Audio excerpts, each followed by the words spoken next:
हज़रत लाल शहबाज कलंदर रहमतुल्लाह अलैह और एक औरत का अबरतनाक वाक़या या ईमान अफरोज़ वाक़या। हज़रत लाल शहबाज कलंदर और एक चुकी पर काम करने वाली खातून के दरमियान पेश आया। इसमें कई सबक छिपे हैं, इसलिए इल्तिमास है कि उसे मुकम्मल ध्यान से आखिर तक ज़रूर पढ़ें। एक मर्तबा हज़रत लाल शहबाज कलंदर अपने चंद साथियों के हमराह मुल्तान के मुज़ाफ़ाती जंगल में पहुंचे और वहीं क़याम फरमाया। चूँकि रमज़ान अल मुबारक का बाबरकत महीना था और सब रोज़ादार थे, इसलिए तय हुआ कि इफ्तारी भी वहीं जंगल में ही की जाएगी। इफ्तारी का वक्त अभी दौर था, इसलिए कुछ लोग पानी की तलाश में निकले और कुछ लकड़ियां इकट्ठी करने लगे। हज़रत के पास थोड़ी सी गंदम मौजूद थी, तो आपने सोचा कि उसको पुसवाने के लिए शहर का रुख किया जाए। इस ज़माने में घरों में चुकी पर गंदम पैसने का रवाज था और बाज़ औरतें इस काम के बदले कुछ मुआवजा भी लेती थीं। आप एक ऐसे घर के पास पहुंचे जहां एक औरत चुकी पैस रही थी। जैसे ही उसने हज़रत को देखा, आपके नूरानी चेहरे और जाज़िबे नज़र शख्सियत से इतनी मुतासिर हुई कि दिल हार बैठी। हालांकि वो शादीशुदा थी, मगर शैतान ने उसके दिल में गुनाह का वसवसा डाल दिया। वो औरत दरवाजे पर आई और दरियाफ़त किया, आप यहाँ क्यों खड़े हैं? हज़रत ने सुकून से जवाब दिया और गंदम उसे दे दी कि पैस दे, मगर उसका दिल पहले ही फितने में मुब्तला हो चुका था। वो चुकी पैसते हुए बार बार हज़रत की तरफ नज़रों से इशारे करती, मुस्कुराहटों से माइल करने की कोशिश करती रही। हज़रत लाल शहबाज कलंदर ने उसके किसी अंदाज को अहमियत न दी और अल्लाह के जिक्र में महू रहे, लेकिन औरत अपनी हुदूद से बढ़ती गई। हती कि उसका सब्र ख़त्म हो गया। जब हज़रत ने उसकी नीयत में बिगाड़ महसूस किया तो खामोशी से गंदम वहीं छोड़कर वापस चल दिए। औरत जो अपने नफ्स की गुलाम बन चुकी थी, बौखला गई। उसने फौरन आपका दामन पकड़ा और धमकी देने लगी, अगर तुमने मेरी बात न मानी तो मैं शोर मचाकर तुम पर इल्जाम लगा दूंगी।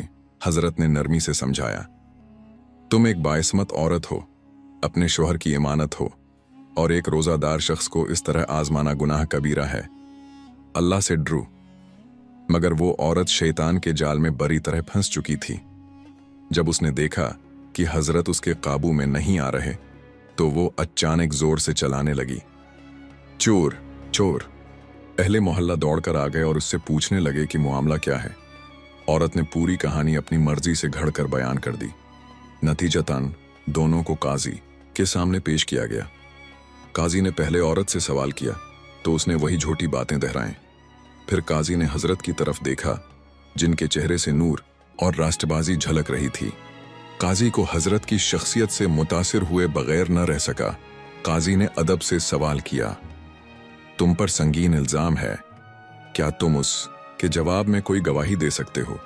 हज़रत ने सुकून से फरमाया, अल्लाह के सिवा कोई बेईब नहीं, मगर अगर गवाही देना लाजिम है तो वो शेरख्वार बच्चा गवाह है जो झूले में लेटा सब कुछ देख रहा था। ये सुनकर सब हैरान रह गए। काजी ने कहा, क्या बच्चा कभी गवाही दे सकता है? हज़रत ने परजोश अंदाज में फरमाया, जिस रब ने हज़रत ईसी को बचपन में गवाह किया था, वो चाहे तो ये बच्चा भी बोल सकता है। काजी ने फौरन बच्चे को लाने का हुक्म दिया। हज़रत बच्चे के करीब गए और कहा, ऐ मासूम, रब की गवाही के साथ सच बयान करो कि उस वक्त क्या हुआ था। अल्लाह की कुदरत का मज़ाहिरा हुआ। शिरख्वार बच्चा बोल उठा, ये बुजुर्ग सच कह रहे हैं, मेरी माँ झूठ बोल रही है। कसूर सिर्फ उसी का है जिसने उनके दामन को खींचा और इल्जाम लगाया। ये अल्फाज सुनते ही मजमा पर सन्नाटा छा गया। हर शख्स हैरान और परेशान होकर हज़रत की तरफ देखने लगा। काजी ने उनके हाथ चूमे, इज्जत व एहतराम से अपनी जगह दी। उधर वो औरत जो गुनाह की दलदल में जा चुकी थी, हज़रत की करामत और सच्चाई देखकर कांप उठी। उसने आंसुओं के साथ तौबा की, हज़रत से माफ़ी मांगी और सच्ची नदामत के साथ नई जिंदगी शुरू की।